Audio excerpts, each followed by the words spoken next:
Good morning, everyone. Happy New Year. Happy to see all of you in the room. Sorry. I'm not that powerful. Sorry. Okay,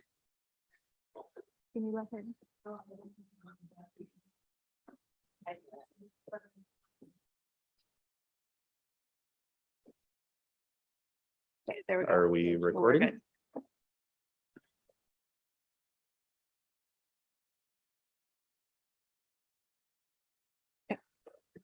Welcome to Committee of the Whole for the City of Maple Ridge. Today's date is January 10th.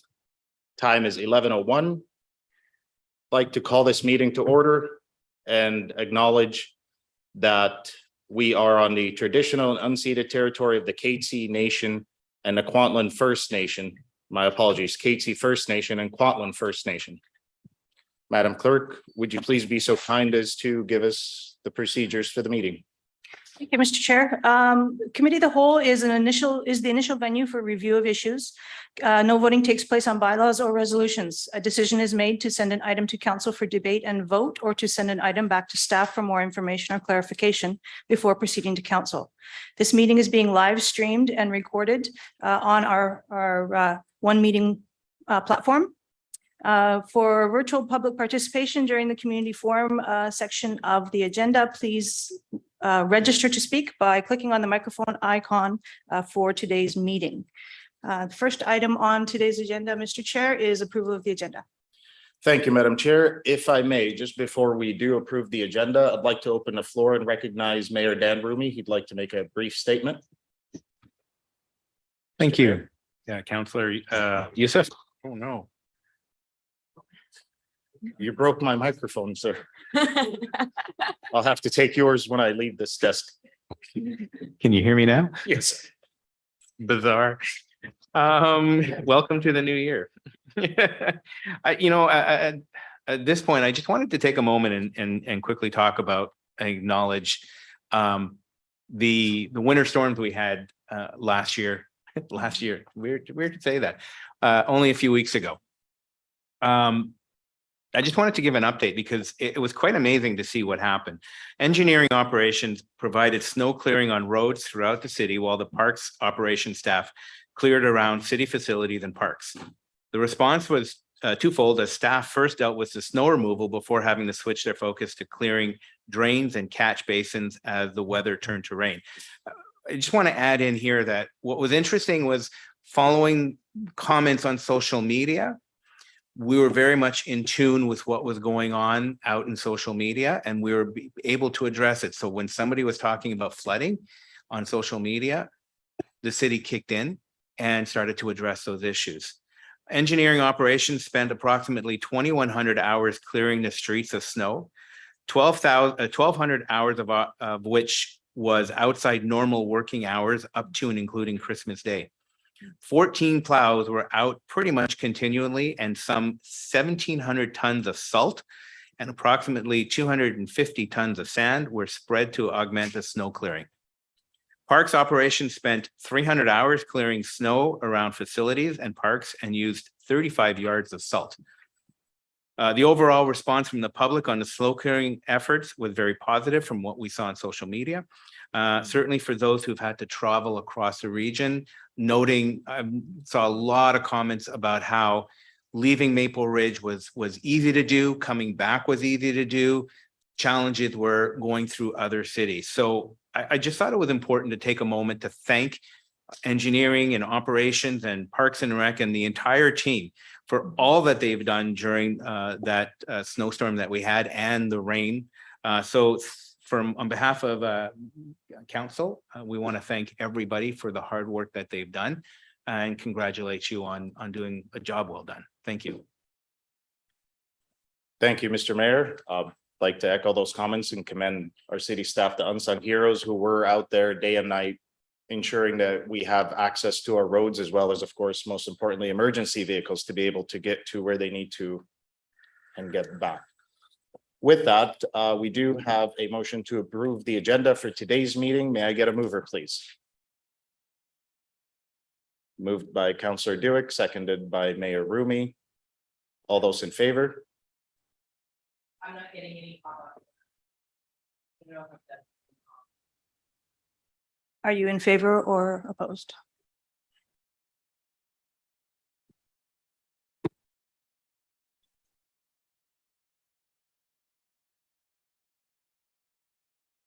I can put your vote in. Favor. Okay. Dozier is in favor too. Mayor Remy, did you want to put in your vote?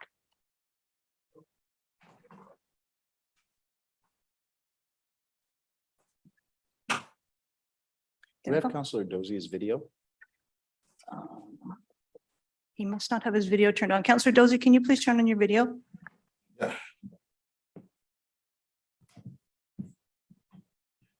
Can you see me? Yes, sir. Thank you. Yes, now we can see you. Thank you. Come on, thank you. Have we tallied the votes? Yes. And we have Carried. approved the agenda.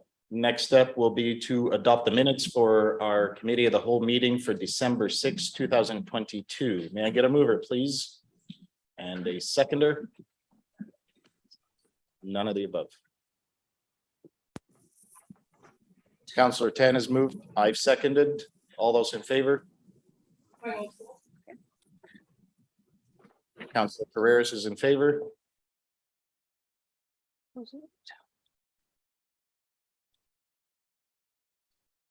And we are approved. We have adopted the minutes. Next on our agenda is a wonderful delegation that comes to us from Maple Ridge Pitt Meadows Community Services. They will be presenting to us on restorative justice this morning. And rather than slaughtering everyone's names, I'll refrain and allow you ladies to introduce yourselves. Thank you.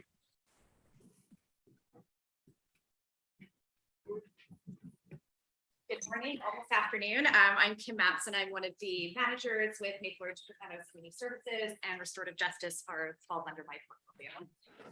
And I'm Ranjit Kingra. I'm the program coordinator of restorative justice and the facilitator.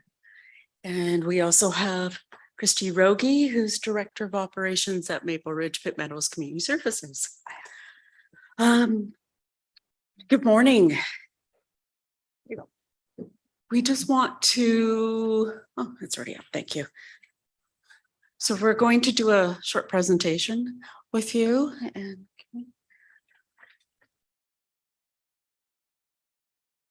restorative justice is a process that engages people in conversation about harm, the impact of harm, what it might look like to repair that harm, and for healing to begin. Restorative justice seeks to restore relationships, community, and repair harm through a philosophy of engage, empower, support, restore. Restorative justice gives a voice to people who have been harmed and others who experience the emotional, psychological, and traumatic impact, like families, friends, and people who witnessed it. It's an opportunity for those who caused harm to hear about the impact their actions had on others, to be accountable for what they've done, to be a part of the process to repair the harm, relationships, and community. Look at that, I did it. Okay, so our referrals come from many sources. From schools, police. We now have a new memorandum of understanding with Crown Council. And we also get some businesses that refer to us, as well as self-referrals. And so what we do when the referrals come in is we meet with the individual parties that have been impacted or involved in the incident. And we talk about the harm. We talk about the impact it's had on them. We talk about what it might take to repair that harm. If you're a person that's been harmed, what do you need? What will help you heal? What would you like to see from the person that harmed you? What would you like to hear? And then from the person that caused the harm, we also talked to them about, so what happened? What was going on for you? What do you think should happen or you should do to repair that harm? What might that look like? And also, when we're working with our people, we are considering what needs do they have. And so we will help everybody who comes to restorative justice. Should they have needs, unmet needs, we can help them navigate available resources within the community. And restorative justice also taps into a lot of the community services programs as well. So when we feel that they're ready to come together, and sometimes it takes several meetings to get them to that point, we will have a circle. And what that means is bringing all the people together in a circle, and we talk about the harm and the impact and repairing the harm, what that might look like, supports. And from that, it might just be that circle that is all that's needed for the person that was harmed. It might be more. It might be an accountability that is a little bit different. Maybe it's community service. Maybe they would like counseling, that sort of thing. So then that's when a restorative justice agreement is drawn up. So that's really what restorative justice does. All parties that are involved in the incident have input into that agreement. Also, it is driven by the person that was harmed. So it's really driven and focused on what their needs are, but it also takes into consideration everybody's needs.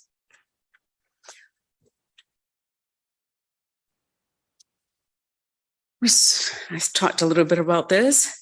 It's a process that's effective, one that transforms people from a place of fear, shame, and hurt to a place of safety, closure, and healing. What does it look like in the community? It's a safe and inclusive space to share your story. It allows people who've been harmed a voice in the process. It provides an opportunity for the person that caused the harm to be accountable for their actions. It examines the needs of all parties and assists in navigation of community resources and supports. It's a process to repair harm in relationships.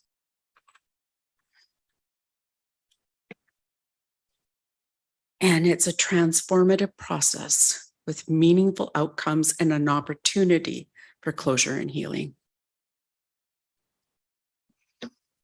We do a lot of work in the schools too. They will give us a call when there's an incident at the high school level, and we'll go and do the restorative process with the individuals that were involved in the incident. In the elementary school, we're doing the same thing, only sometimes it's something that happened in the classroom. So the whole classroom now needs to be involved in that circle. So we have classroom circles and we talk about not so much of the impact of the incident itself, but what does safety look like to you? If that person were to come back into your classroom, what do you need from them? And it was quite amazing because we had grade 5 students who took it a little bit further and said, you know what, I think that person was just needed to cool down. And so they decided that they wanted to have a cool down area in the classroom. They talked about what that space needs. They even said, okay, we need worksheets so we know what's happening for that person and when an adult can come and then be a part of what they're going through and talk them through it and then make sure that they're safe enough to come back into the classroom. And it was pretty amazing because they talked about all the things that they needed there and what the terms were to go into that space. So that's the kind of work that we're doing in the schools.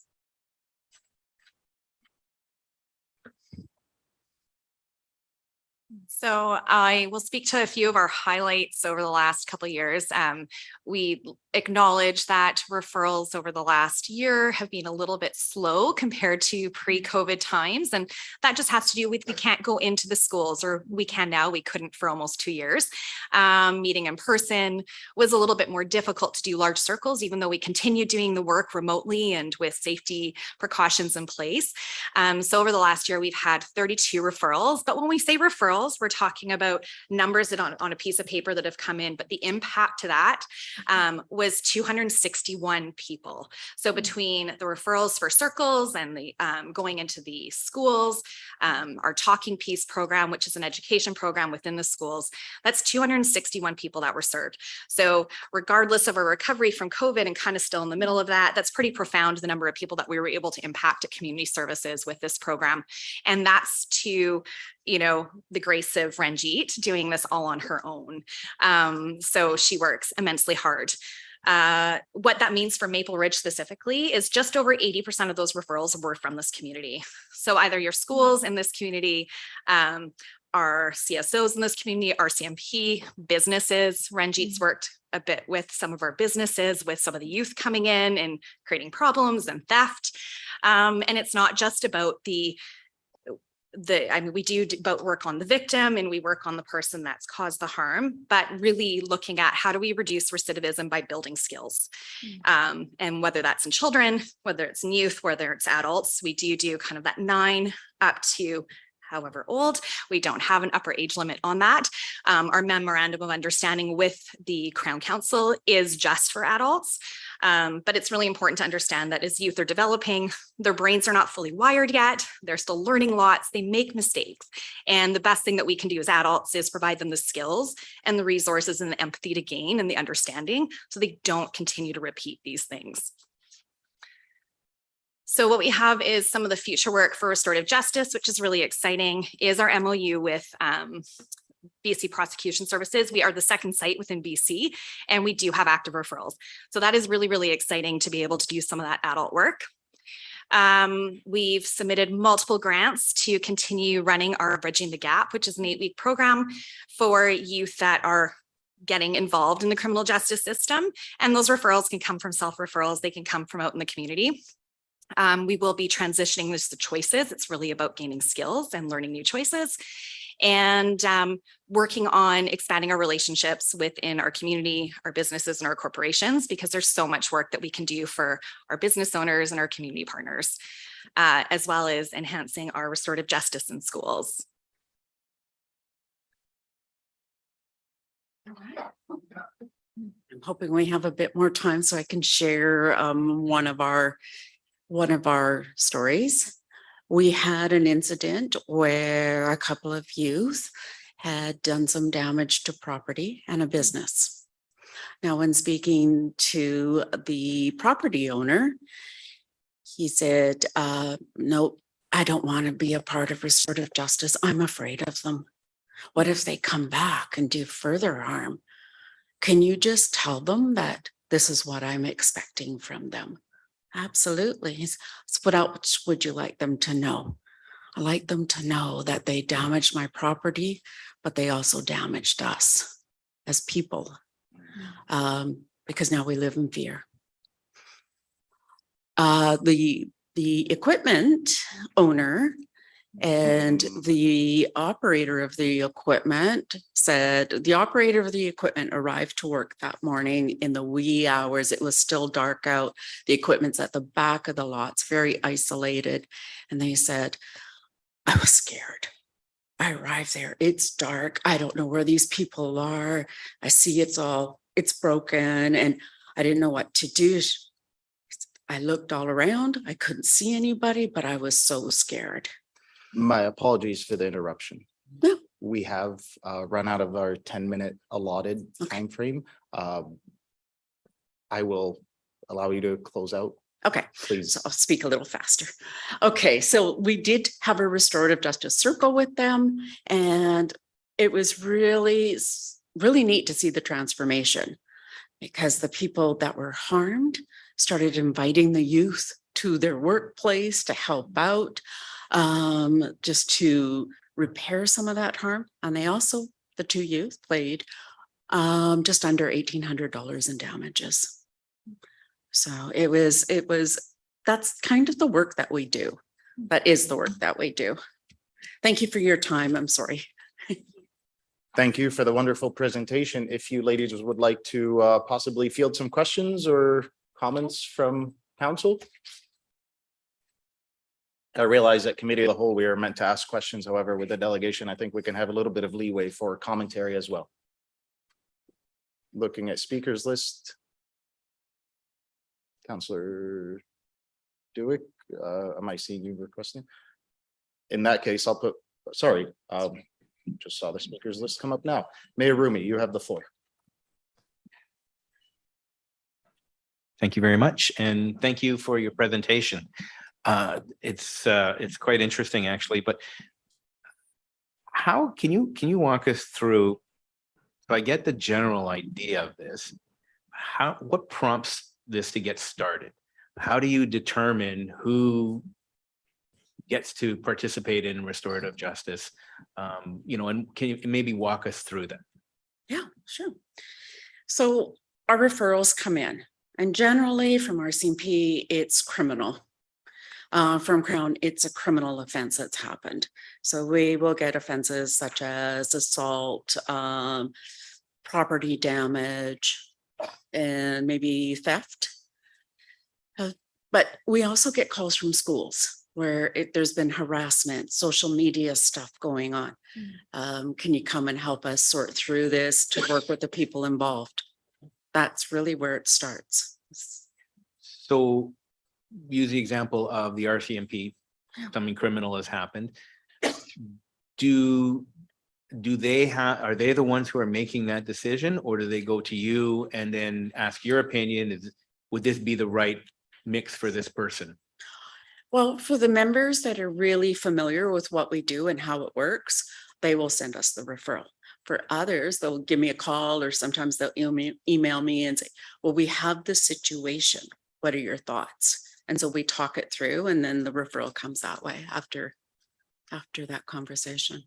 And I think some things to note is restorative justice is a voluntary process. So you do need someone who's been harmed that's voluntarily willing to engage in this process.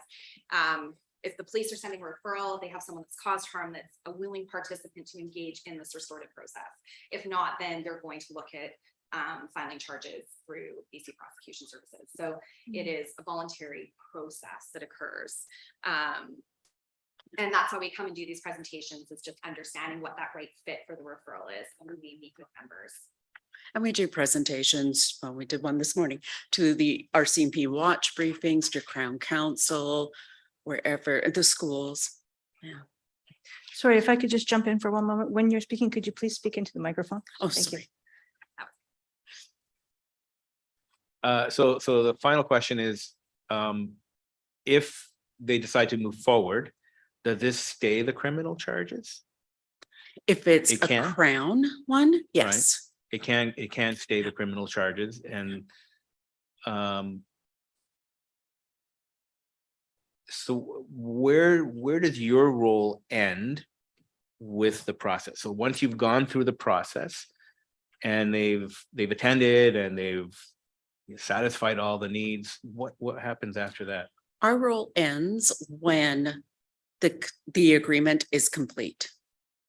I'm sorry, can you hear me? When the agreement is complete. So we'll send off a discharge report stating what happened, that it's complete, and then that's where our role ends. However, we always say to all of our participants, if ever you need restorative justice support, we're always here for you. Thank you. Appreciate it. Thank you, Mr. Mayor. The chair recognizes Councillor Schiller. Thank you, Chair. Thank you very much. Just sounds like a wonderful service for the community, and I'm glad to know about it. I'd just like to learn a little bit more. I'm just wondering if it would be open to somebody. I'm just maybe thinking of a resident who's like suffered a property crime, and let's say somebody's been apprehended, but that's been decided that they're not going to go ahead like through the legal system with a prosecution. Do you guys ever handle situations like that? Yeah, so the police don't always have to send it to Crown. That's up to their discretion. So they could refer to our program Okay. as a alternate way. Would that be something that a person could apply to be part of the process themselves? Yeah, In a of course. situation like that? Of course. Yeah.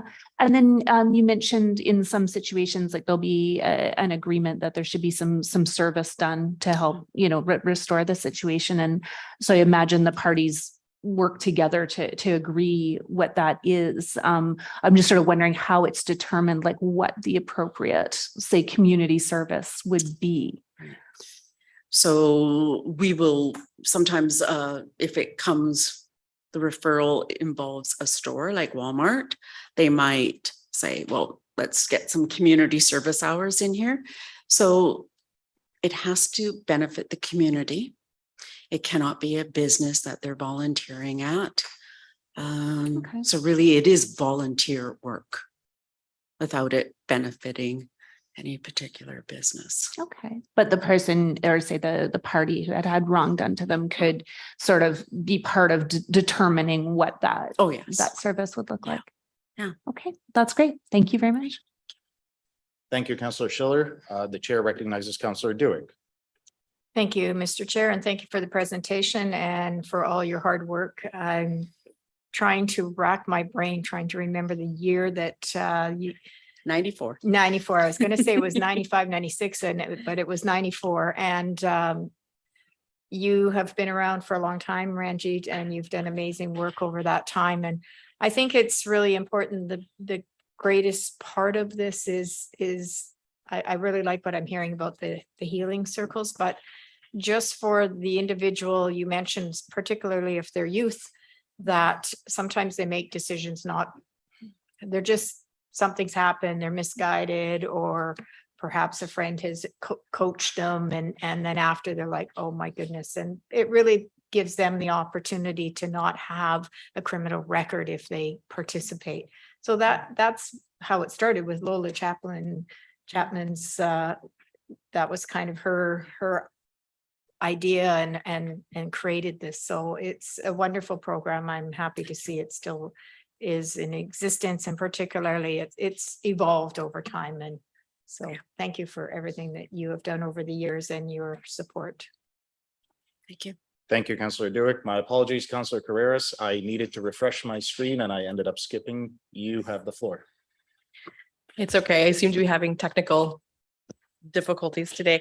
I just want to say a huge thank you for coming today and telling us a little bit more about your program. Before this, I was a school trustee for 8 years, so very familiar with the work that you're doing, in particular with our youth and in our schools. And this is integral work to our community and a sort of the positive aspect of our community. And in many cases, it really is the work that you're doing is changing lives in a very significant way. And I am so appreciative of the time and the just thought that goes into the work that you're doing. I have a quick question because you're under the umbrella of community services, and I've attended your fundraiser many, many times in the spring. So obviously you're looking for funding to meet some shortfalls. Where does your funding come from?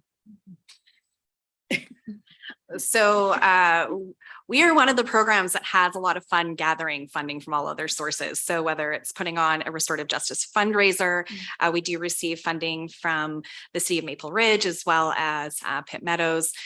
We apply for grants all year round. So that could be through the Attorney General, that could be federally, provincially, but it really is kind of a mishmash of funding sources to keep this program going for the needs of this community, which keep getting bigger and bigger. Thank you. It's good to know all three levels of government send you funding. It's good. It's important. Anyhow, thank you very much. Thank you, Councillor Carreras. The chair recognizes Councillor Tan. Thank you, Chair. I just had a question about your capacity and waiting list. We don't have a waiting list. We don't like waiting lists. Good. So we are generally meeting with clients for their initial meeting within the first 2 weeks of receiving a referral. Yeah, so yeah, we do our best to not have a wait list. Thanks. That's amazing. Thank you. Thank you, Councillor Ten. Before I speak, I'd like to extend the invitation to Councillor Dozy if he'd like to have some questions or a comment. Not really. The only comment I want to make is to thank the Maple Ridge Pit Meadows Community Services for the whole being the umbrella under which all these things are happening. And I must say that the restorative justice program, I haven't heard about what you guys are doing. I think you are doing an amazing work, within the community. I can only say thank you very much and thumbs up, and please keep the ball rolling. Don't stop. Thank you. Thank you, Councillor Dozy. I've added myself to the speakers list. I've got some questions. And of course, your presentation is rather timely as we've just experienced the break-in at the Friends in Need Food Bank, which is not only tragic, but rather disheartening that an organization, a nonprofit organization that serves the most needy in our community has been robbed. And I hope that the persons who've committed this crime will actually come in and see that this is a place of good. And as the executive director has mentioned in the news, that it may very well be some of the clients that the food bank serves. So with that, I have some questions for you. You said that we're the second program in BC. So in terms of, we are the second site that we're aware of within British Columbia to be granted a memorandum of understanding with Crown. That was done, I believe, last June we signed, and it's just taken some processes and time to get the referral process involved. And there's lots of timelines involving court. So we do have, I think, 2 referrals, which is super exciting to begin that intensive work with Crown. Outstanding. Thank you for that. And I wanted to highlight that because that's a feather in our community's cap, that we are able to be at the forefront of this level of restorative justice, to be able to bring our community back together and heal together. Another question is, would you say that your program focuses on first-time offenders, or can a person have 3 strikes, for example? Or is it the one time that you get restorative justice, after that you're in the justice system proper? So I think our motto at Community Services is we're always there. And that's what we do at Community Services each and every day. So in terms of restorative justice, I think the majority of our referrals are first-time offenders. Our goal is really to serve the person harmed and reduce that recidivism. But at the same time, we do have people that, especially young people, have life circumstances, things happen to them, and they make choices. And sometimes some of their choices are a call for help. And so part of that is us being investigators and being curious and looking at what other services can we get involved. So there isn't a 3rd strike, but for us, that's not how we operate at Community Services. Wonderful. Thank you for that. And again, when it comes to the offense that was committed, is there a certain dollar amount or threshold whereby restorative justice kind of says, hands off, you're going into court? Or does it depend on the agreement ultimately, regardless of the dollar amount, damages or theft that may have occurred? We don't have a say in some of that. So if the RCMP are sending a referral or Crown, they've made those determinations. In terms of what gets paid back is part of what happens with that agreement. But we don't make those decisions. I will say though, we do not take referrals for sexual assault. So that is one of the ones that you need really highly trained trauma counselors involved in that circle process. And we're not there. I mean, one day, yes, that would be lovely, but we're just not there yet. Thank you. My last question, you said that you work predominantly with youth, but there are some adults as well. So that's wonderful. My last question is, would this program, outside of having an RCMP referral, forgive me for the terminology, would I be able to, for example, refer my neighborhood menace? If it's a youth or a young adult who's not really doing something criminal, but just being a menace to the neighborhood kind of thing. So you could try. So I think you can refer, but participants need to be willing. And It really is a restorative process. That's a really awesome thing about having the circle and being able to have that communication and building empathy and understanding and reparation. But parties have to be willing. So, your neighborhood menace may not be a willing participant, but you can always send it over and we can make a phone call and ask. It may very well be me. Thank Thank you so much, ladies. Really appreciate the work that you do in our community. And if there's any support that we can have, I'd like to echo my colleagues' comments. We're here for you and we really appreciate the work that you're doing to transform and heal our community. Thank you. And with that, we'll move to Planning and Development Services. Our first application is 5.1.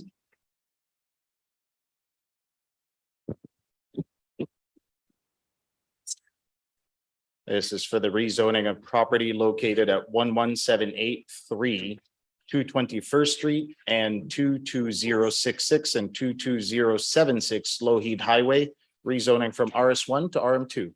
Mr. Goddard. Thank you. Council, I'd like to introduce to you our senior planner who just came on board about a month and a half ago before Christmas. Her name is Parissa Shafazadeh. I'm sorry, my Persian. Sorry, can we try that again, sir? I'm working on it. But she's wonderful and she'll take you through this presentation and we're happy to have her. Thank you, Mr. Goddard. Welcome to the city of Maple Ridge and Happy New Year. Please. Thank you so much for having me and good morning, everyone, and Happy New Year. Should I start or Tracy, you want? Okay. This application is for rezoning 2022-252. Thank you. RZ for the property 11783 221 Street and 22066 and 22076 Lougheed Highway. This application, this presentation is for the first reading report for the zoning amendment bylaw number 7899-2022. And this rezoning application is to rezone the subject site from RS1 single detached residential to RM2 medium density apartment residential for a site with a total site area of 2193 square meters to allow the construction of a 6-story apartment residential building with 2 levels of underground parking containing 82 market strata residential dwelling unit. The subject site, which is at the intersection of Lougheed Highway and 221 Street, is comprised of 3 single-family residential lots that are currently have driveway access off of Lougheed Highway and the rear lane, with the exception of the corner lot that has driveway access off of 221 Street. The property has a really slight slope from northeast to the southwest and is located within the Fraser River Escarpment, which is currently under risk assessment by the city's engineering department. The property's OCP designation is currently urban residential, major corridor residential, which basically support rezoning to allow apartment residential up to 4 stories. And this property is also located within the Lougheed Transit Corridor Area Plan, which is subject to council review and has been received endorsement from council back in 2020. This property under the Lougheed Transit Corridor Area Plan is designated Transit Corridor Multifamily, which also support development of an apartment building up to 6 stories. Adjacent properties to the north and west have similar OCP land use designation, which support development of an apartment building. To the south is urban residential, which is not located on major corridor, which basically allows development of residential with lower density up to a maximum of triplex if they meet the neighborhood residential infill policy. This property is located right outside of the town center area plan to the east, and the adjacent property to the east is basically designated low density apartment, low rise apartment. There is currently an existing rezoning application for the construction of a 6-story apartment residential. I wanted to mention that to the north of the property, there was an existing rezoning application that received final adoption last November, which allowed construction of a 6-story apartment residential as well. From the neighborhood context perspective, as you see, the subject property is located within the single-family residential neighborhood with a potential of a development of an apartment building up to 6-story to the north, east, and west along Lougheed Highway, and the lower density to the south side. As I mentioned, this property is located within the Fraser River Escarpment area that is under review.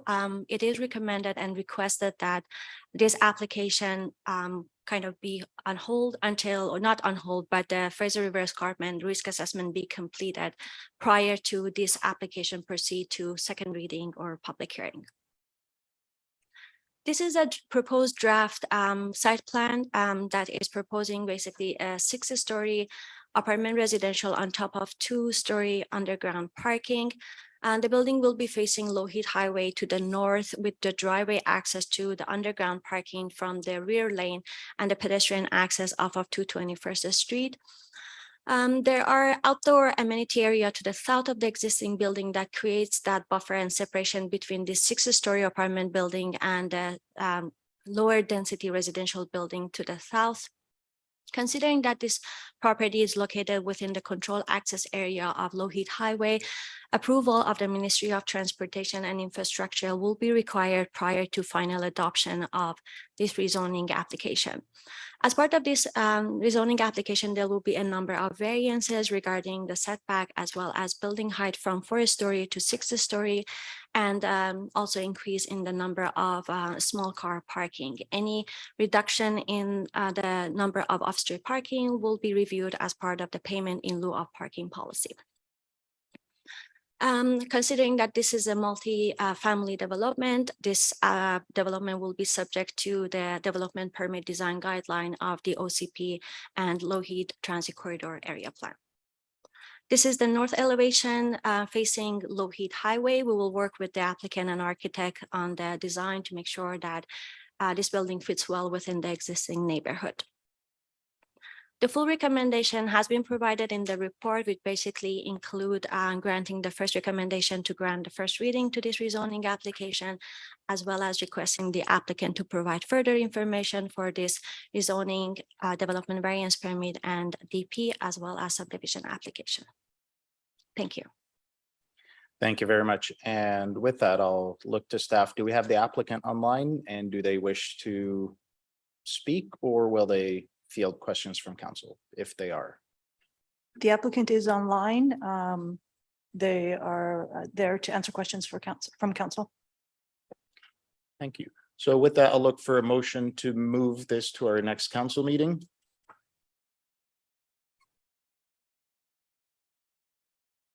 Once moved and seconded, we'll open up for discussion. Moved by Councillor Dewick, seconded by myself. With that, the motion is on the floor. Questions of clarification? The chair recognizes Councillor Tan. Thank you, Chair. And through the chair, thank you to Ms. Shafasadi. Welcome to the city. Thank you. And I'm curious about, I'm not sure if this information is in the application yet or if it'll come before a second reading. I know that I see here that there'll be 82 market strata units. I'm curious about the number of 2 and 3 bedroom apartment units that the applicant is intending to put in this property. And I'm also curious about EVs charging and bike parking for this application, if the applicant would like to respond to that. Thank you, Mr. Chair. Would the applicant care to respond to Councillor Tan's questions? Yes. Sorry, I'm just pulling up the unit counts here. So we have currently proposed 26 1-beds and 56 2-beds. So that's a 60% of our units are considered 2 bedrooms at the moment.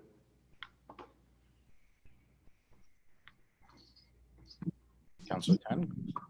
Is there any intention to add a few 3-bedroom units into the mix, Mr. Nish? At the moment, we haven't considered adding 3 beds to our unit mix.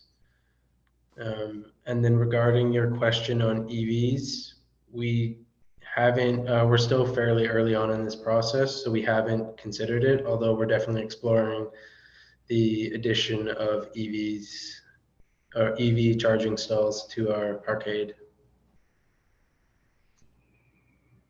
Thank you for that. And if I know it's still fairly early in the process. If you have some thoughts later in the process as well about e-bike charging and bike parking, I'd be interested to hear that. Maybe, and one more question is about possibly the addition of market rental units into this property. I see it's market strata right now, and I'm curious if there are any thoughts on that front. Yeah, so our intentions at this point are to do market rental. So our intentions are a purpose-built rental building for this project. And that's definitely something that our company is curious on exploring is electric bike charging stalls.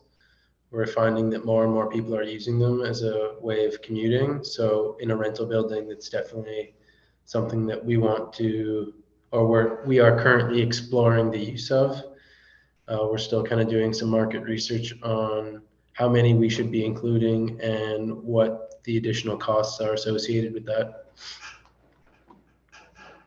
Thank you for that, Mr. Nishimura. Thank you, Mr. Chair. Those are my questions. Thank you, Councillor Ten. And again, Councillor Carreras, my apologies. I had to refresh it, and I see that you had raised your hand prior to Councillor Ten. The chair recognizes Councillor Carreras.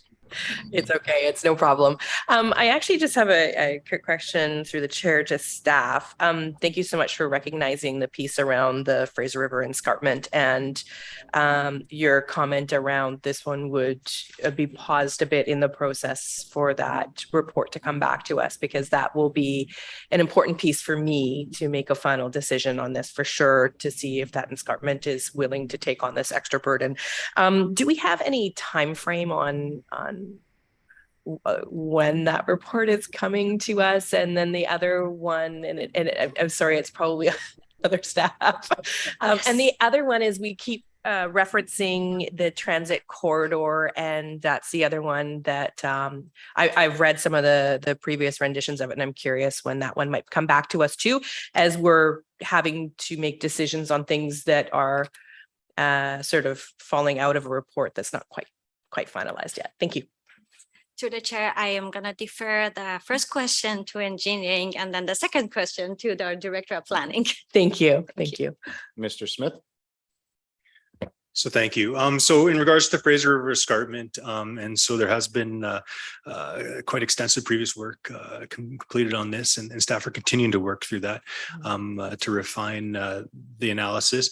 At this point, we're working through the group risk assessment, and we anticipate that to be complete in approximately the next 3 months. We're about 3 months into it at this point. Thank you. Mr. Goddard. Thank you. I anticipated that question about the Logie corridor.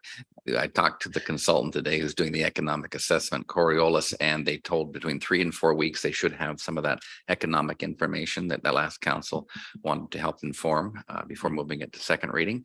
So we'll probably get that back to you in February. I would be hoping for at least some of that detail. But again, it could be February, March. There's also the escarpment work that has to be done too that would help inform those things. So there's those two pieces that still have to come in, and then we'll bring it back to council. And so I would think end of Q1, maybe early Q2, maybe that's what we're kind of hoping. Thank you. Appreciate it. Thank you, Mr. Goddard. Councillor Carreras. Thank you. The chair recognizes Mayor Brumey. Thank you very much. Actually, all my questions have been asked by everybody else, so I will bow out. Thank you. Thank you for that. I will add myself to the speakers list just to briefly touch on a quick question that I have. Currently, it is being rezoned as purely residential, not as a mixed-use building. If or when the Lougheed corridor study comes back, and because of the increase in employment that was requested by mayor and council at the time, and the reason why it was sent back to staff, is there a possibility for us to start seeing more pressure to have commercial at this property? And would that then affect, obviously, the rezoning process? Through the chair, at the moment, the Coriolis study, which is the economic component of the additional information council wanted, will give us some of those answers, I think. We are not insisting on commercial on every apartment. We're kind of looking at it strategically. but this has a lane access. We didn't require it for to the building to the east on this side of Lougheed. But again, this will get to first reading and it won't be proceeding until all that work is done. So there's lots of time to analyze the project and the material we're getting from the consultants. Thank you. Thank you for that, Mr. Goddard. I'd like to expedite the application, but at the same time, have it come forward based on solid information that we'd be getting from the Lougheed corridor study, as well as the Fraser Escarpment review that we're doing. With its proximity to downtown and the Lougheed, obviously, this is why I would be referring to this. And just real quick to staff, the access for this building will be off of 221st or off of Lougheed? It would be off of lane, the rear lane, but the pedestrian access would be off of 221st. So there will not be any access off of Lougheed. Excellent, thank you. And my last question is, with the variances on setback, building height, and the number of parking spaces, do we have an approximate numbers as to how much of a variance we're going to have to go with on each of those? Or is it still left up to the next stage of our process? I'm getting nods, so that answers my questions. Through the chair, we have we have the site plan. However, because this is adjacent to Lougheed Highway, and the Lougheed Highway requires some dedication. Right now, they are proposing 3-meter dedication. However, that needs Ministry of Transportation approval. Based on the amount of the dedication, the amount of setback might be different. All these details will be worked out through, further work with the ministry as well as with the applicant. Thank you very much, Kaylee Mamnoon. And with that, just a quick check-in with Councillor Dozy.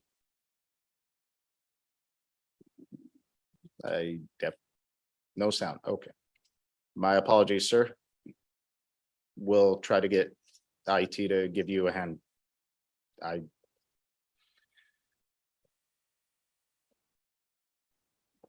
And with that, the motion is on the floor. It's been moved and seconded. All those in favor?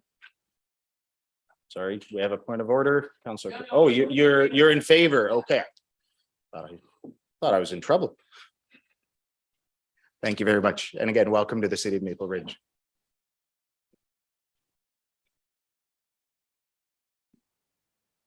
All right, as we tally up the results. Councillor Dozy, are you able to vote? Right, in favor.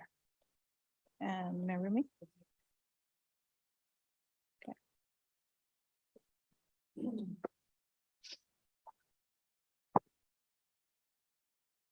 And it's carried. And we're unanimous. Excellent. Moving to item 5.2.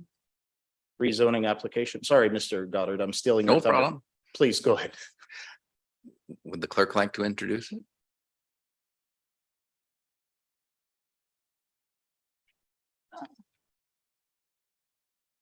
So we have rezoning application for 20565, 20575, and 20583 Battle Avenue from RS1 to R3. Mr. Goddard.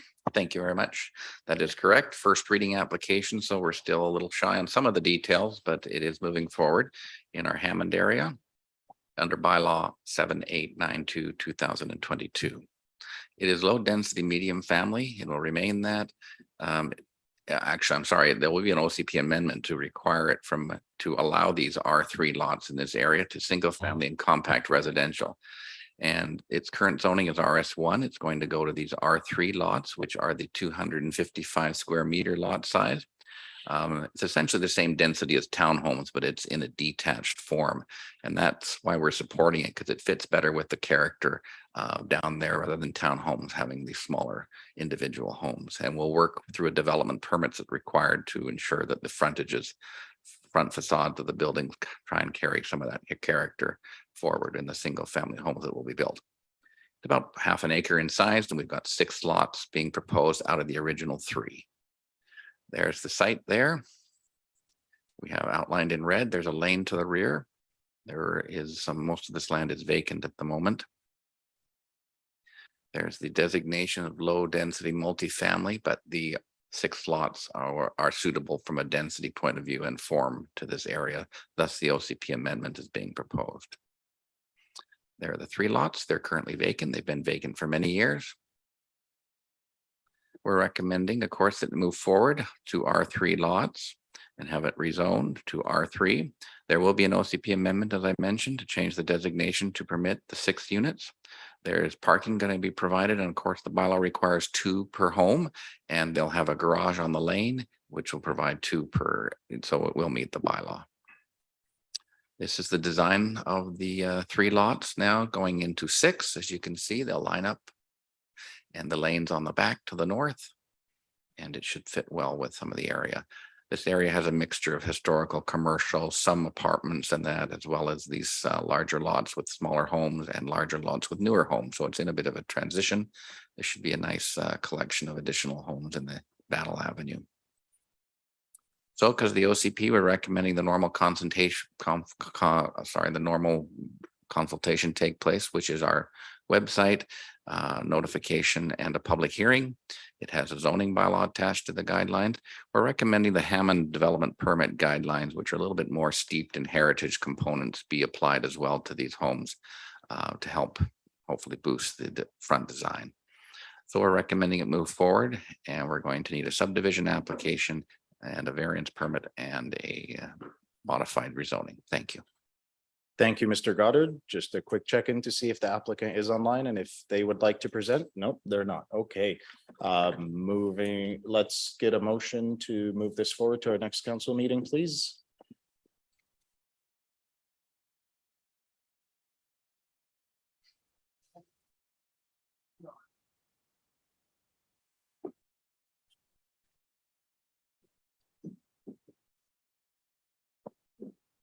It's been moved Yeah, by mine's not. Councillor Dewick and seconded by Councillor Tan.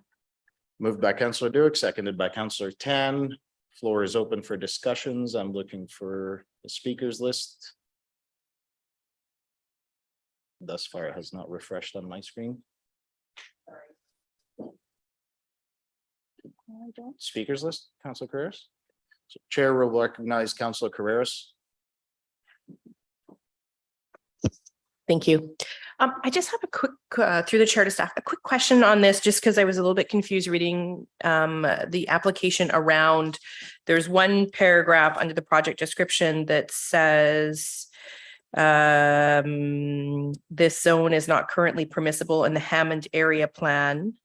But then further down, it says that this is a good proposal of how it can vision and policies of the Hammond area plan. So Sure. I'm just trying to weave Sure. my way through how it's not in the Hammond area plan. It doesn't allow for it, but yet this is why the Hammond area plan supports this. So Sure. if you can just clarify for me, that would Okay, be great. Thank you. Sure. When council did the Hammond area plan 5 or 6, 8 years ago, well, 5 or 6 years ago, we didn't anticipate R3 lots would be applied in this area. But the housing form is quite benign in a sense, and it fits well with the new homes and the older homes in the area. So the fellow could have proposed townhomes, or he could have proposed these. And we felt, given the context of the area, these lots are actually quite doable in this area. And you can actually, because there's a development permit, you can actually craft the design of the buildings a bit more. So we felt, in the end, the density is about the same. You could only get 6 units, whether it's an attached form and you end up with 6 long units in one building, or would it be better for the neighbor to have them in individual homes? And we thought, given the heritage nature of this area and a bit to the north, that it was probably a better fit. So we had to amend the OCP and the area plan to fit this zone into it, as well as to get some policies surrounding it. So Okay, that's how- perfect. So it allows townhomes, but not this Correct, particular. correct. Okay. No, And they're very perfect. Thank similar you. densities. Yeah, I don't have an issue. I just Good. want some clarity and Yep, in that. We just Thank thought the you. fit's better. Thank you. Thank you, Councillor Carreras. The chair recognizes Mayor Rumi. Thank you very much for your presentation. I just want to go back to parking. Okay. I think I heard correctly that there were 2 parking plus garage parking. Is that No, correct? in this instance, they're detached garages, so they're actually just 2 stalls per unit in a garage. So each unit has a garage, and there's 2 units, and the bylaw only requires 2. That's right. What about visitor parking? Where would We consider these single family, so because they're single family, there's no visitor component under the bylaw. If it was in a townhouse, yes, you'd have to provide 1 stall because it's a ratio of 1 per 5 units. So it's like a single family home. They are single family homes, so no visitor parking is required. So what would happen then to, if somebody did, they would have to park on the street? If a visitor came and they couldn't park in their garage, yes, that's correct. As the most garage or single on the family street? neighborhoods have. There's no driveways here that kind of helps, but maybe the engineer can help me. Okay. Mr. Smith? If I could just add one item to this. So as part of this development, it will add on-street parking onto Battle Street. So there will be some public resource parking available as part of this application based on that. Yeah, the concern that I have is when I see some of our existing townhomes, there's no parking. And you can drive around in circles forever trying to find something because there's so many cars out there. Now, it's great that we have extra 2 per home, which is great. I would just wonder about the impact on the neighborhood if, even though it's single family, a lot of people will have more than 1 car. So Right. that would be an ongoing concern. It's been expressed by councils of the past for sure. People not using their garages for the purposes intended. They park outside. We also know people who are in apartments who don't like to park underground, so they park on the street. But when we approve them, we really just look at, does the project meet the bylaw at the time of approval? It's pretty hard to regulate how people use their own private property, and that's the challenge we've had with a lot of townhomes. Thank you. The You're welcome. second question, and I really don't have an idea of this one, but because these are townhomes, is there going to be opportunity down the line for secondary suites? They're not technically townhouses, but they're at the same density as townhouses. They're individual lots. So they're single family homes.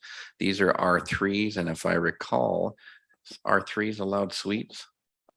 No, they are not. They are Council not. could look at that at some point, but currently they're the smallest lots we have and we don't allow suites in them so far.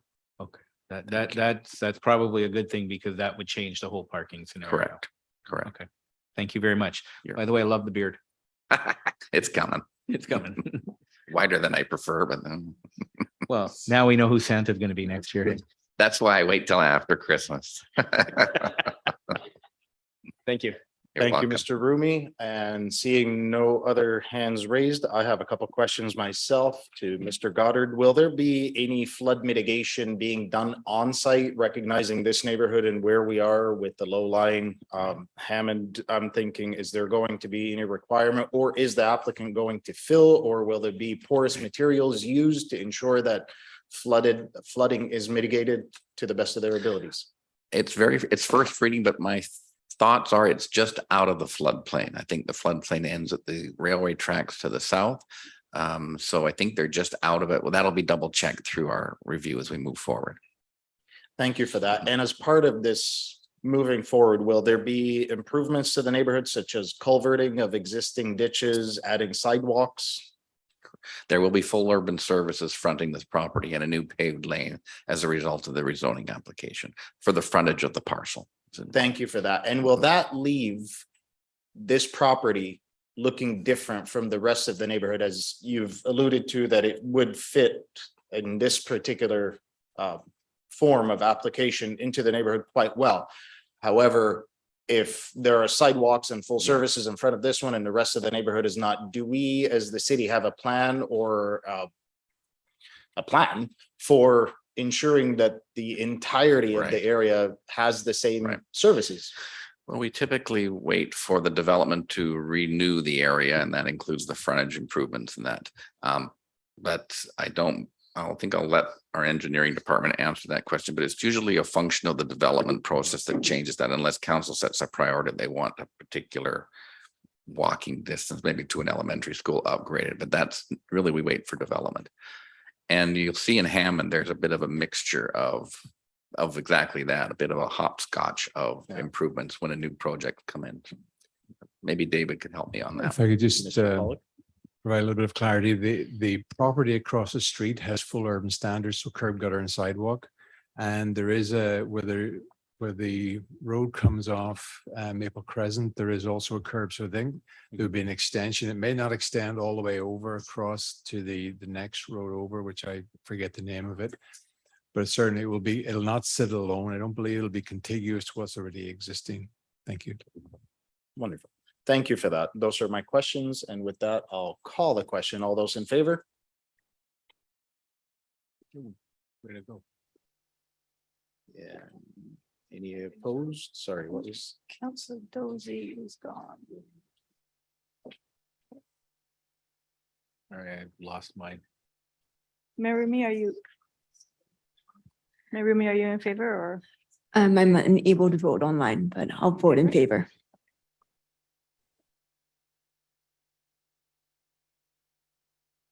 Do we have a tally? Yes, and it's carried. Thank you.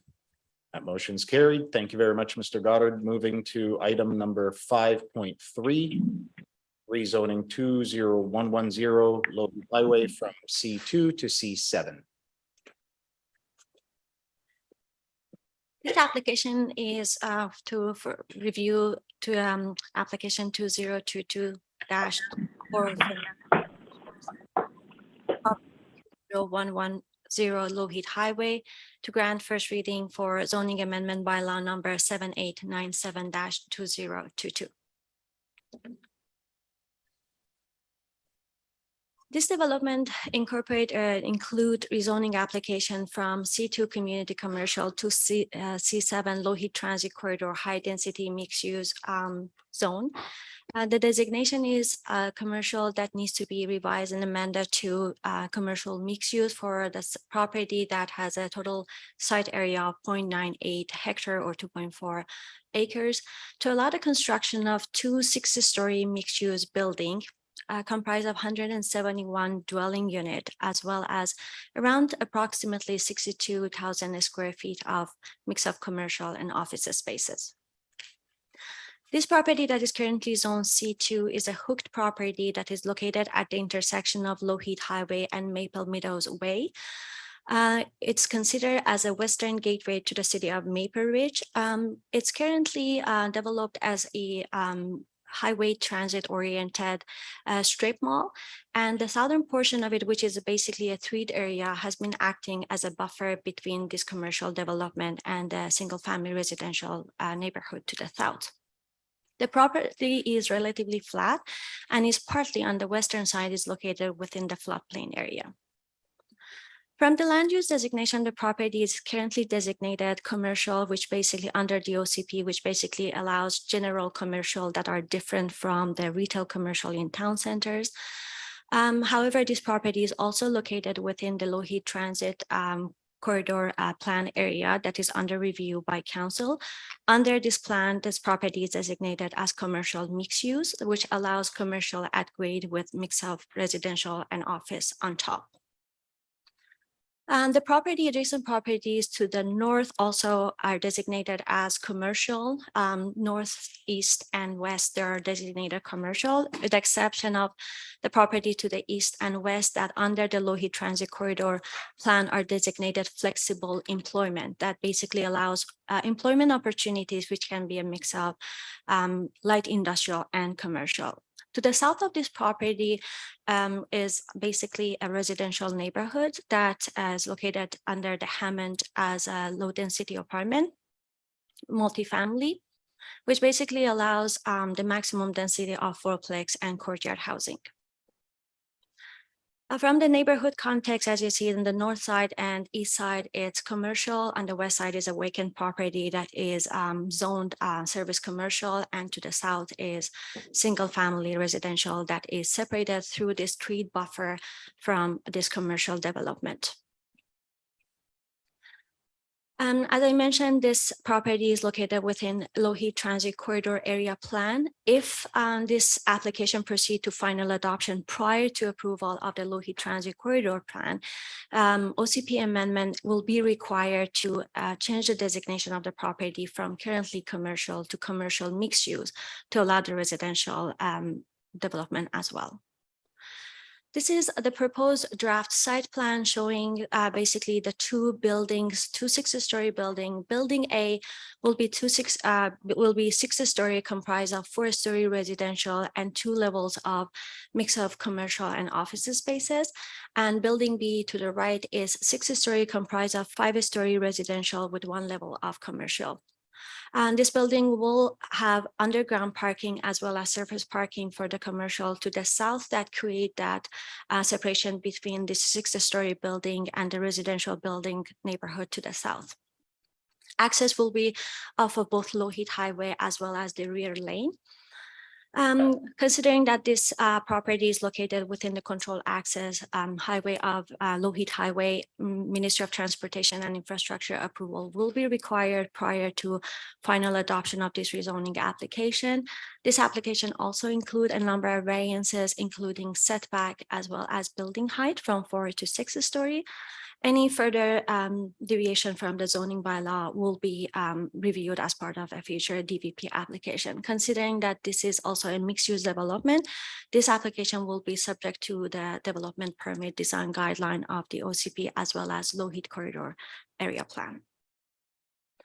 Full recommendation are included in the report. However, it's basically include that we do not recommend any further consultation as part of this OCP amendment if OCP amendment is required, and requesting council to grant first reading as well as requesting the applicant to provide further information for this rezoning, possibly OCP amendment, development variance permit, as well as DP application.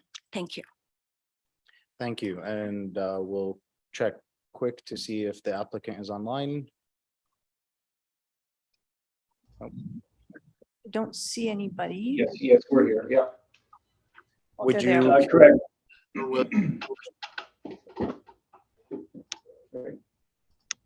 For questions. Question. With that, I'll look for a motion to move this forward to our next council meeting.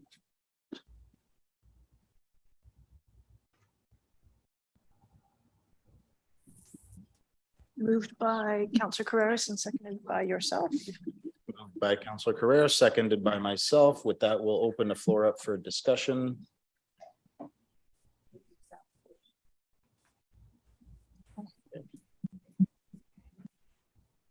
I do see Councillor Ten and Councillor Carreras have requested to speak. So with that, I'll recognize Councillor Carreras. I've skipped you twice now. Thank you. Try to make up. It's all good. It's all good.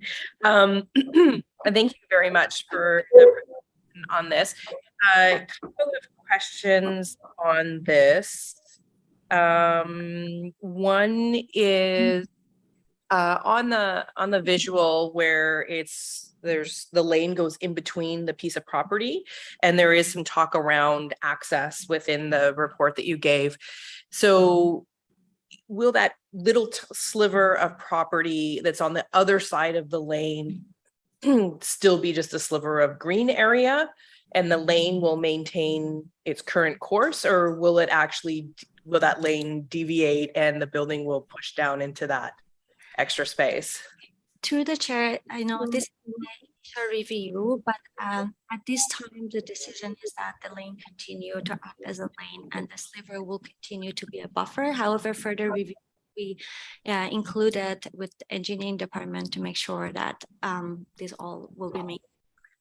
Thanks. And then the other piece that I saw in here is there's a review by staff just to see how this will impact the building further to the east.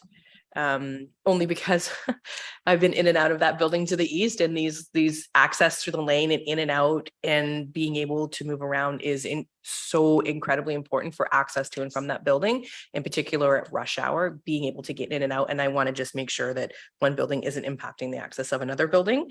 And then another quick question, and this is around the initial review of the transit corridor. And I will say, I will admit that my review has been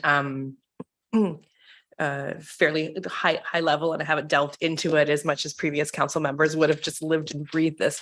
But my understanding is there's sort of a bit of a hub around this 203 area, this entrance to 203, and then the other hub as you go into city center. Is that my understanding correct? This is going to be a transit hub area or just an area of commercial and building up?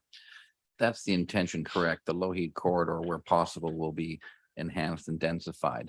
We do have kind of particular nodes along the Lougheed corridor because it's not a continuous run, right? We have single family homes that back onto Lougheed, but at the critical points, there'll be additional density added to reinforce the town center. We don't want it to be a competitor necessarily for the town center, but we will certainly look at kind of high street nodes along its run. It's the vision.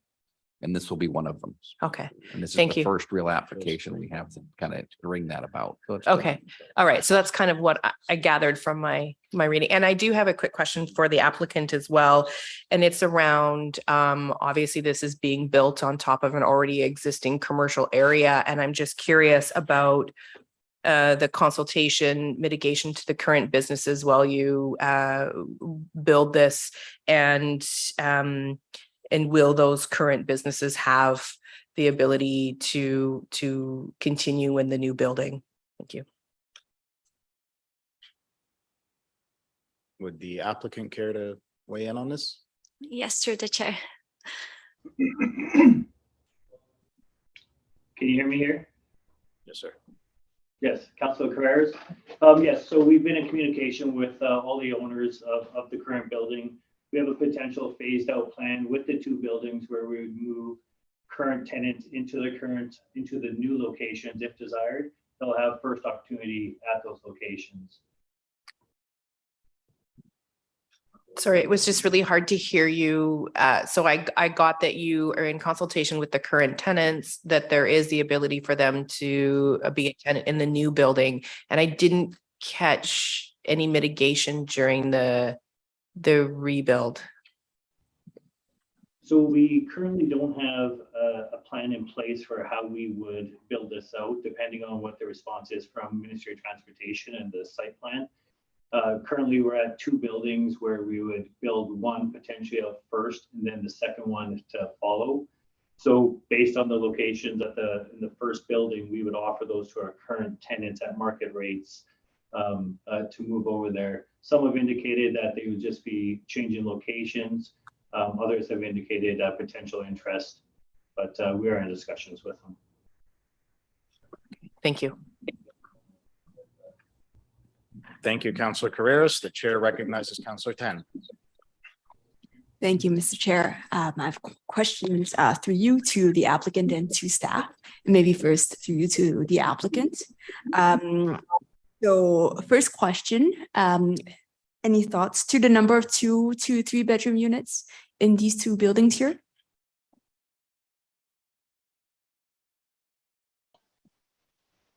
I can probably answer that, Jess, if you want, or. Okay, go ahead, Heather. So we don't have, because it's still fairly early in the design stage, we don't have a unit breakdown yet for number of bedroom units. As noted in the introduction, we are looking at. Sorry, Ms. Green, sorry to interrupt you. We haven't had an opportunity to be introduced to you. Could you please introduce yourself? And turn on the camera. My apologies. Heather Green with Keystone Architecture. Can you please turn on your camera? Yes, I just got an alert. There we go. Can you guys see me? Yes, thank you. Marvelous. Okay. Heather Green with Keystone Architecture. I'm here with Steve Bartok, who is the project architect. So I've been kind of working on the drawings with the client group. So just noting that we do have kind of a projected unit count of 171 units, but the specific breakdown for number of bedrooms has not been allocated yet. That being said, we generally do kind of go for a mix between 1 bedroom and 2 bedroom, 1+ den. And then at the client's request, we might put in some 3-bed units as well, but that hasn't been determined yet. Thanks, Ms. Green. You've probably heard that a few of us are quite concerned about the number of apartments that are accessible to families. So we'll be curious to hear about that information. Second question, market rental and collaboration with and potentially non-market units in this building. Any thoughts so far? Jess, I'll let you field that.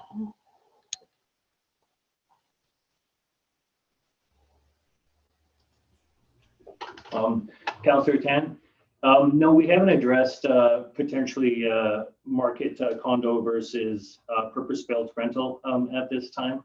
Where our companies does both, and it'd be based on what's desired by the local community. At this time, we're just at the high level stage of at the site plan and Ministry of Transportation's response until we could design this appropriately. Thank you. With that one as well, we'd love to hear more details when you get to that stage, particularly collaboration with non-market housing providers as well, which I know is fairly common in others, is practiced in other cities as well. My third question, EV charging, e-bike parking, bike parking, or I guess maybe if we're not quite yet in that, just putting that out there for your consideration. Councillor Tana can just comment on what we typically look at doing. If Maple Ridge doesn't require EV charging, we will typically put in some EV chargers and make the majority of stalls EV ready, just because that's just the way the market is going. We haven't looked at bike EV chargers in the past, but it is something that we will obviously consider. Thank you. And you know that location is quite close to the West Coast Express station at Maple Meadows, and that has a bike parkade. So and we all know that intersection is quite difficult when it comes to traffic, particularly during rush hours. So we'll be looking for ways to mitigate that the traffic issues in that intersection. Thank you. And I have questions for staff. I think I got a minute and a half left, so I'll moderate myself. I'm curious about with the BRT, with our thoughts and desire for BRT coming through from Coquitlam Central, and I understand that there's access off of Lougheed for these two buildings. Any thoughts so far from engineering or planning about how that BRT dedicated lane could affect this building? Through the chair, I have a question to. You. And so maybe I should just point out that the application here is for an access off of Lougheed. That's been put forth by the applicant for us to consider. So the engineering review still has to be made to consider that. Aside from that, we are working with the Ministry of Transportation currently to look at what the Lougheed Highway BRT requirements would be in the future and what that design is going to look like. So we anticipate to know more about that later in the year as we work through that process. Thank you, Mr. Chair. Thank you, Councillor Tan. And with that, the chair will recognize Councillor Dewitt. Thank you, Mr. Chair. Actually, my questions have been asked already, so I will pass. And I tried to find a way to take myself off the speakers list, but I can't see how to do that. I think our technology is yet to catch up with us, unlike many other cases. Not opposed to that myself. Discussion for another day, though. I myself have a couple of questions. One was about the access off Lougheed. Not exactly sure how I feel about that being. Sorry, Mr. Chair. Mayor Rumi is in the speaker. Did you have a hand up, Mayor Rumi? My apologies. I'll stop and recognize Mayor Rumi. I will echo that. Once you put your name on the list, you can't take your name off the list. Most of my questions have been answered. The concern that I would have is that area, that whole corridor, especially coming off the Golden Ears. And it's already kind of tight the way that you mobilize, and introducing more cars, more traffic. I just wonder, have we looked at how that would impact rush hour traffic, for instance? And through the chair, I can defer this to engineering. I don't know if we can predict that. Absolutely. And through the chair to Mayor Rumi. So that would be one of the next phases we look at. And so with the applicant looking at the traffic impact assessment, determine what those impacts are for the AM and PM rushes in and out of the property. Okay, yeah, because the way that we're gonna, especially once it's all built, the entrance, we said the entrance is on Lougheed, I believe.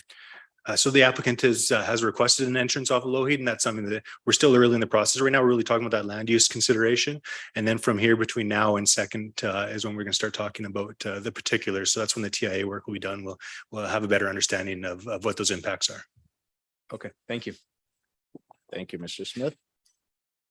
That was All the yours. accepted. Thank you, Mayor Rumi. Appreciate that. Lastly, my question is to the applicant. What sort of timeline are you looking at for the finalization of this project?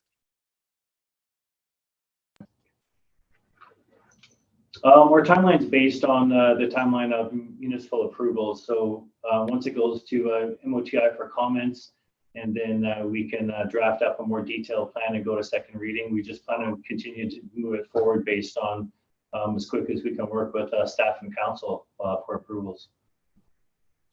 Thank you. And the reason why I ask is, of course, I'm quite familiar with the property. I think we've all frequented it at one point or another.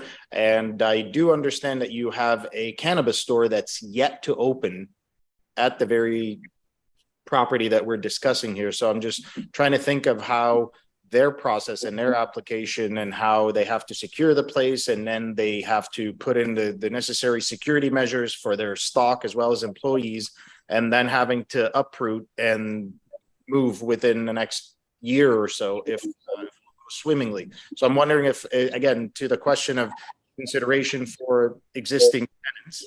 And then, of course, my next question is, will the proposed commercial space be equivalent to existing commercial space, or will it increase the commercial space?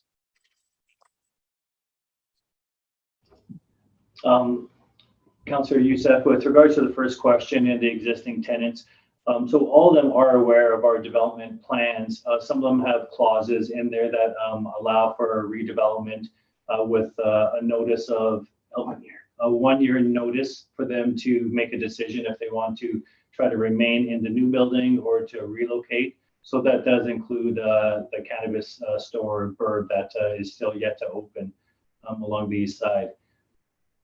Second question, sorry, what was that regarding? Square footage of commercial space, will it be equivalent to existing, or increase it or decrease it?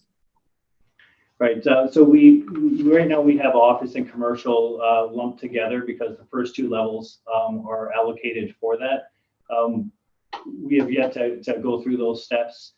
We would anticipate that we would probably want to do, based on where the access is, significant amount of retail on the main floor and then office on the second.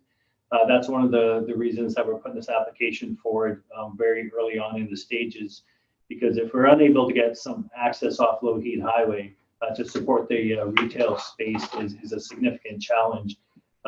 As staff mentioned, we're really early on in the process in the C7 zoning for Maple Ridge, and currently it's only serviced off a really small laneway that comes off 200th off Maple Meadows Way, which is a very awkward access for retail space. So we hope to determine that based on where our access points are going to be. Thank you for that. And to staff, who has, or I should say, who owns the property to the west of this property that is currently vacant between Maple Lane and 200th Street? Is that city owned, or is that privately held land? That is privately held land. We've had some discussions with that owner over numerous discussions over 2 decades, but they haven't decided to develop yet. Thank you. Well, thank you for that. I'll reserve my commentary for council. I believe that is the extent of all questions around the table. Just a quick check-in with, round 2. Let me check in with Councillor Dozy before going to round 2. Would you happen to have any questions? He's unable to speak to us. Going to round 2. Chair recognizes Councillor Tan. Sorry, my sign language is not up to where it should be. Please, you have the floor. Thank you, Mr. Chair. And I see that the frantic hand signals from Councillor Dozier, so I want to make sure that he gets in there at the right time. One for the applicant and a few questions for staff. To the applicant, you've heard our concerns about, you probably have a sense that we appreciate economic development and more housing in our city, but we are quite concerned around traffic in the neighborhood. I'm curious if you have looked into things into things like a TransLink program, Campus for Developments. You probably know more about this than I do. Developers working with TransLink to procure, to make bulk payments to TransLink that will help increase incentives to tenants to use TransLink over over private vehicles. Do you have any, if you are able to come back with maybe more information on that or other TransLink incentives, we'd love to hear more about that. And maybe to staff, this property is, I understand, partially in the floodplain. Can you tell me more about what that would, sorry, through the chair, my apologies, Mr. Chair, through the chair to staff.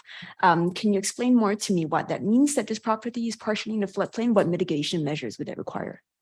Through the chair, as we mentioned, this is more like an initial review that discuss the land use portion of this application. After, we have the first reading granted, normally we circulate the design and the development to other departments, including engineering, to discuss the floodplain issue. One of the issue would be the floodplain. When I mentioned partially, is the small portion of the property to the west is included in the floodplain area on our GIS map. However, the extent of it and what would be the mitigation measures would be reviewed by the applicant through engineering department and will be reviewed. Thank you, staff. Thank you, Mr. Chair. Those are my questions.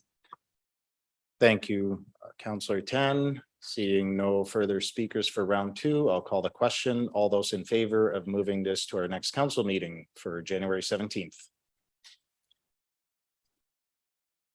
I don't have the ability to vote myself, but I am in favor.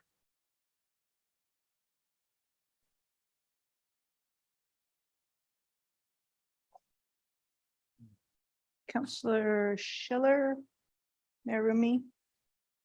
Not showing up. I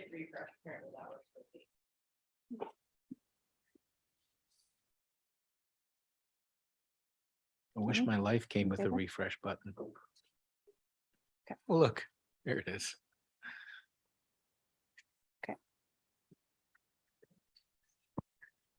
Does the motion carry? And it's carried. Motion carries. Thank you very much. Next on our agenda is engineering services. Mr. Chair, the next Sorry. item on our agenda is the community forum. Community forum. Okay, I'm seeing a different screen.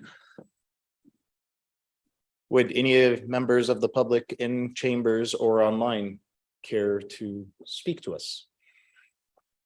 No one online. Okay. No dice. And with that, we'll call for adjournment. And we are adjourned. Thank you very much. That concludes today's Committee of the Whole. Yay.